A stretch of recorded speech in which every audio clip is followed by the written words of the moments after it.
¿Alguna vez has escuchado hablar de la batalla de Stalingrado? ¿Sabes por qué se convirtió en el punto de inflexión definitivo de la Segunda Guerra Mundial? En este video lo descubriremos y conoceremos la historia completa del infierno que frenó a Hitler. Imagina el eco lejano de motores, el crujido del hielo bajo miles de botas y una ciudad que ya no es una ciudad, sino una montaña interminable de ruinas. Es finales de 1942 y en las orillas del Volga, una de las batallas más brutales de la historia humana está por alcanzar su punto de no retorno. Stalingrado no es solo un nombre en un mapa, es el corazón de una tormenta que cambiará el destino del mundo entero. Pero para entender cómo se llegó a este infierno, debemos retroceder unos meses, cuando Hitler lanzó la ofensiva que creía definitiva. Tras fracasar en conquistar Moscú en 1941, el Führer estaba convencido de que podía romper la Unión Soviética atacando el sur, petróleo, industria y un golpe psicológico directo a Stalin. Y allí, en medio de esa estrategia, había una ciudad que no tenía por qué ser objetivo principal, hasta que su nombre comenzó a obsesionar a los líderes de ambos bandos. Stalingrado. La ciudad que llevaba el nombre del líder soviético. Para Hitler, tomarla sería un símbolo. Para Stalin, perderla era impensable. Pero más allá del simbolismo, había razones tácticas. El Volga era una arteria vital para transportar suministros soviéticos desde el sur. Las fábricas de Stalingrado producían armamento crucial. Y, sobre todo, cada metro de la ciudad podía convertirse en una posición defendible. Nadie imaginaba lo que significaría convertir ese lugar en el epicentro de un combate urbano sin precedentes. En el verano de 1942, la Wehrmacht avanzó confiada, convencida de que el Ejército Rojo estaba al borde del colapso. Muchos soldados alemanes creían que sería otra victoria rápida, otra ciudad que caería en días. Pero no sabían que estaban entrando en una trampa construida con escombros, humo y resistencia fanática.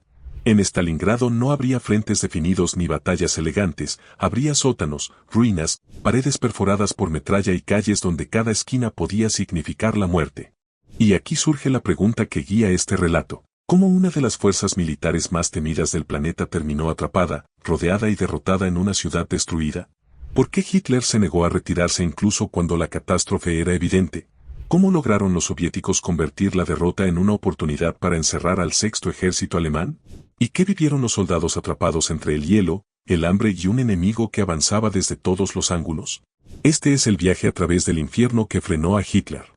El relato completo de cómo Stalingrado cambió la guerra, y cambió el mundo para siempre. Antes de que Stalingrado se convirtiera en un nombre grabado en la memoria del mundo, era simplemente una ciudad industrial a orillas del río Volga. Un punto más dentro del inmenso mapa soviético. Pero en 1942, ese punto adquirió un peso estratégico, económico y simbólico imposible de ignorar. Una ciudad cuyo destino terminaría alterando el curso de toda la Segunda Guerra Mundial. Para Alemania, Stalingrado representaba mucho más que un objetivo militar.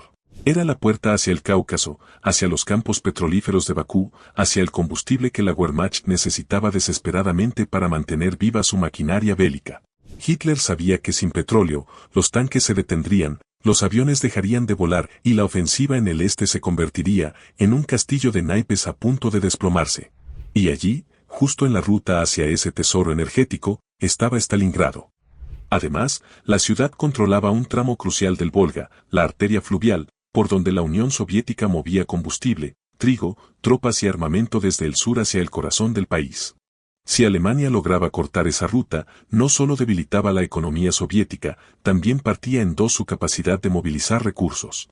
Golpear Stalingrado era golpear el sistema circulatorio entero del esfuerzo de guerra soviético. Pero había algo más. Algo que encendió la obsesión de Hitler. El nombre de la ciudad. Stalingrado llevaba el apellido de su enemigo, del líder al que Hitler quería humillar públicamente.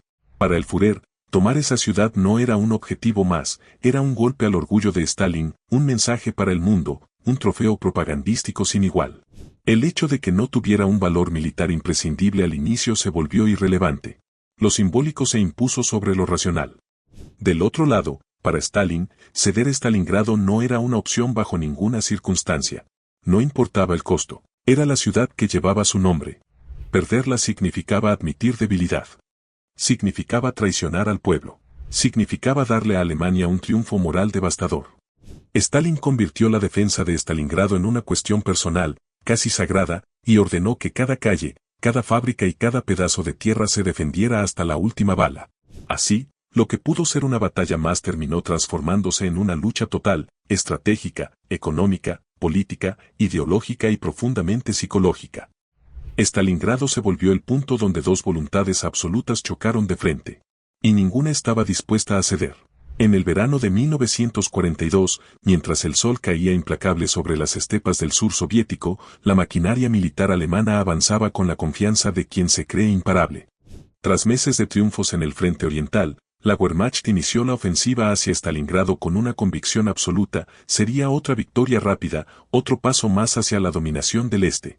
Pero ese optimismo pronto chocaría con una realidad que no aparecía en los mapas ni en los informes. La operación comenzó con un golpe devastador desde el cielo. La Luftwaffe lanzó uno de los bombardeos más intensos de toda la guerra, convirtiendo a Stalingrado en un océano de fuego. Miles de edificios quedaron hechos polvo, las calles se llenaron de escombros y un humo espeso cubrió la ciudad durante días. Desde la perspectiva alemana, esto era parte del plan: destruir la resistencia soviética desde el aire antes de que la infantería llegara. Lo que no sabían es que ese bombardeo, destinado a facilitar la conquista, haría exactamente lo contrario. Stalingrado se convirtió en un laberinto de ruinas, sótanos, montañas de ladrillos, edificios derrumbados y corredores improvisados que ofrecían cobertura perfecta a los defensores soviéticos. Lo que antes era una ciudad organizada, pasó a ser una fortaleza improvisada donde cada metro podía convertirse en un punto de resistencia. La Luftwaffe había creado, sin querer, el escenario ideal para la guerra urbana, y el peor lugar posible para que los alemanes intentaran avanzar. El sexto ejército de Paulus, reforzado por unidades blindadas y experimentadas, avanzó confiado, creyendo que encontraría restos dispersos del ejército rojo. Pero las tropas soviéticas no estaban huyendo, estaban preparándose. Stalin había dado la orden de resistir a cualquier costo. Y en Stalingrado, esa orden se volvió una promesa que miles de soldados estaban dispuestos a cumplir hasta el final. Los primeros choques revelaron una verdad brutal: la Wehrmacht no estaba luchando contra un ejército debilitado, sino contra una población decidida a convertir cada edificio en una barricada. Los soviéticos utilizaban sótanos como puntos de tiro, agujereaban paredes para moverse sin exponerse y desplegaban francotiradores en lugares casi imposibles de detectar. La táctica alemana, diseñada para avances rápidos en campo abierto, era inútil en ese infierno de cemento y acero.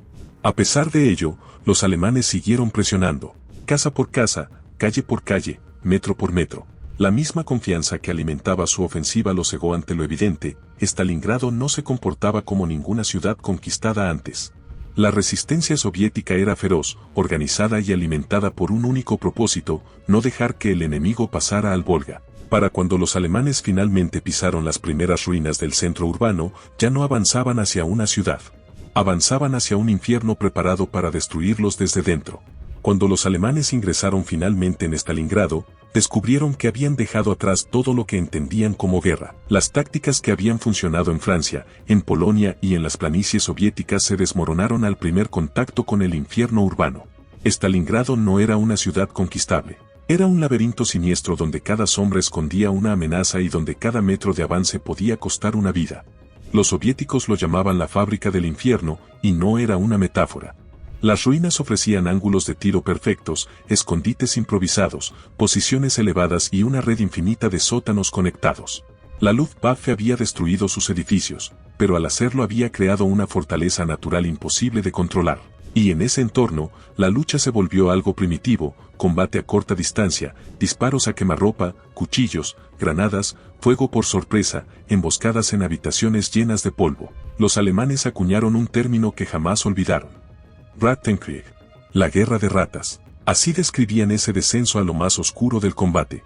Soldados arrastrándose entre escombros, buscando enemigos en túneles, luchando en sótanos inundados o en pisos superiores que podían derrumbarse en cualquier instante. Cada edificio tenía que ser tomado, limpiado y asegurado, y aún así, los soviéticos muchas veces regresaban por túneles o pasajes ocultos, retomando posiciones que los alemanes creían ya capturadas. Uno de los puntos más peleados fue la fábrica de tractores Dzerzhinsky, un complejo gigantesco donde la batalla duró semanas. Los alemanes avanzaban unos metros, solo para ser expulsados por contraataques feroces.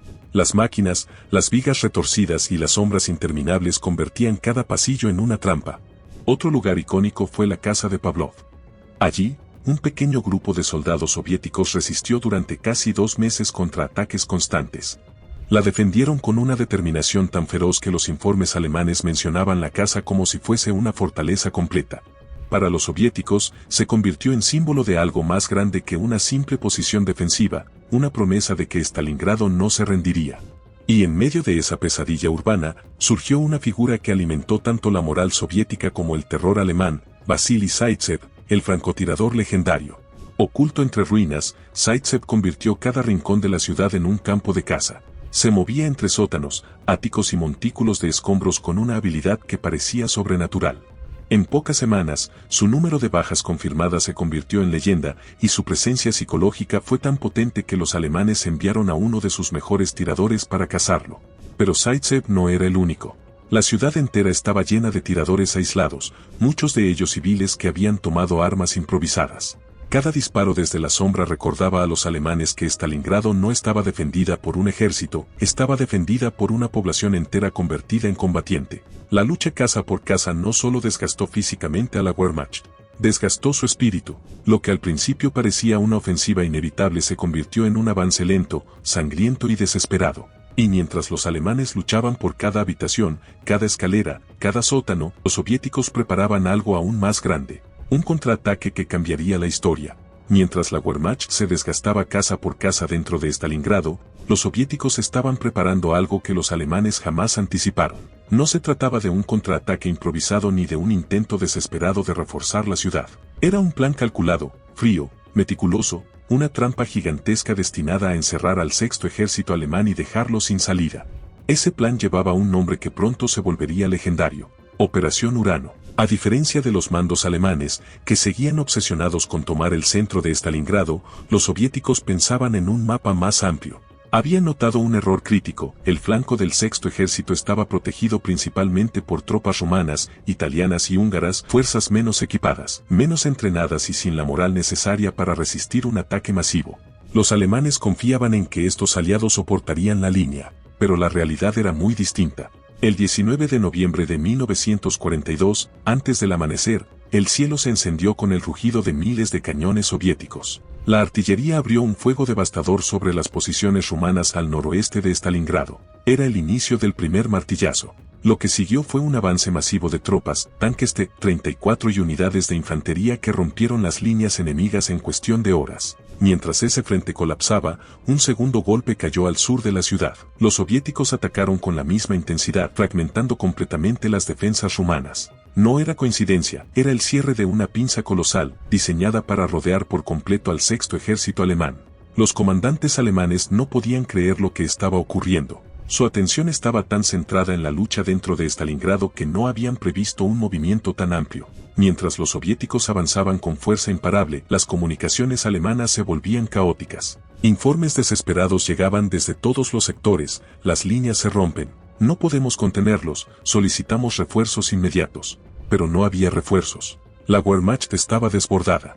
En apenas 4 días, las fuerzas soviéticas lograron lo que parecía imposible: rodearon completamente al sexto ejército, cerrando la pinza cerca de la localidad de Kalach. El cerco era total. Más de 250.000 soldados alemanes y aliados quedaron atrapados dentro de Stalingrado, sin posibilidad de escapar, aislados del resto del frente y dependiendo de un puente aéreo que jamás tendría suficiente capacidad para mantenerlos con vida. Fue un golpe que cambió la guerra. Los alemanes pasaron de perseguir una victoria propagandística a enfrentar una catástrofe estratégica. Y en el corazón del cerco, atrapado entre la nieve, el hambre y la desesperación, estaba el hombre responsable de sostener lo insostenible: el mariscal Friedrich Paulus. Cuando el cerco soviético se cerró por completo, el sexto ejército alemán quedó atrapado en una cárcel de hielo sin posibilidad de escape. Las temperaturas descendían hasta los 30 grados bajo cero, el viento cortaba como cuchillas y la nieve se mezclaba con ceniza, sangre y humo. En ese paisaje desolado, el mariscal Friedrich Paulus recibió la orden más absurda de toda su carrera: resista, no hay retirada. Hitler estaba convencido de que la Luftwaffe podría abastecer a las tropas por aire, pero esa esperanza se desmoronó en cuestión de días. Para mantener vivo al sexto ejército se necesitaban al menos 600 toneladas diarias. Los aviones alemanes, golpeados por el clima y el fuego soviético, apenas lograban entregar 80 o 100. A veces ni eso. Cada caja de munición, cada saco de pan, cada paquete de vendas llegaba como un tesoro insuficiente para cientos de miles de hombres. Dentro de Stalingrado, los soldados comenzaron a enfrentarse a una realidad aterradora. No había comida, no había medicinas y no había posibilidad de romper el cerco. Los hospitales de campaña estaban abarrotados, hombres sin piernas, sin manos, heridos congelados, enfermos de disentería o tiritando por la fiebre. Las balas escaseaban, los uniformes ya no protegían del frío, y el enemigo se acercaba más cada día. Paulus enviaba informes a Berlín describiendo la situación. Las respuestas eran siempre las mismas. Resista, confíe en la victoria final. Pero la victoria ya no era posible. El Sexto Ejército estaba muriendo lentamente. A principios de enero de 1943, los soviéticos lanzaron su ofensiva final dentro de la ciudad. Las líneas alemanas colapsaron. Las tropas se rindieron en grupos enteros, exhaustas, hambrientas, con los fusiles congelados. Paulus, rodeado en el centro de Stalingrado, pidió permiso para romper el cerco o para rendirse. Hitler respondió elevándolo a Feldmarschall, recordándole que nunca un mariscal alemán había sido capturado vivo. La intención era clara. La respuesta de Paulus, también, no tomó un arma para suicidarse. Se rindió. El 2 de febrero de 1943, la resistencia alemana terminó. El Sexto Ejército había dejado de existir. Cuando los disparos finalmente se silenciaron y el humo se disipó sobre las ruinas heladas de Stalingrado, el mundo entero comprendió que algo había cambiado para siempre. No era solo la derrota del Sexto Ejército alemán, era el colapso del mito de invencibilidad nazi, el momento en que el gigante de hierro que había conquistado media Europa empezó a quebrarse. Stalingrado no fue simplemente una victoria soviética, fue un punto de inflexión histórico. Antes de la batalla, Alemania avanzaba con una confianza casi absoluta. Después, comenzó un retroceso que nunca se detendría. En cambio, la Unión Soviética, golpeada hasta el límite, demostró que podía levantarse, resistir y contraatacar con una fuerza que nadie había imaginado. Pero más allá de la estrategia y los mapas, Stalingrado fue ante todo una tragedia humana. Más de 2 millones de soldados y civiles murieron o desaparecieron en aquel infierno de hielo, fuego y escombros. Familias enteras quedaron borradas. Soldados de ambos bandos lucharon en condiciones imposibles, enfrentando el hambre, el miedo, el frío y la brutalidad más absoluta. Fue una batalla donde la humanidad se mostró en su forma más heroica y también en su forma más oscura. Sin embargo, de esa destrucción surgió un mensaje que todavía resuena, incluso en los momentos más desesperados, incluso cuando todo parece perdido, la resistencia puede cambiar el rumbo de la historia. Stalingrado es la prueba de que el valor, la determinación y el sacrificio de miles pueden detener incluso al enemigo más temido. Si este relato te permitió comprender la magnitud de lo que ocurrió en aquella ciudad devastada, te invito a apoyar este video con un like y a suscribirte al canal para más historias que cambiaron el mundo. Esto es Histotop, donde la historia nunca muere. Nos vemos en el próximo video.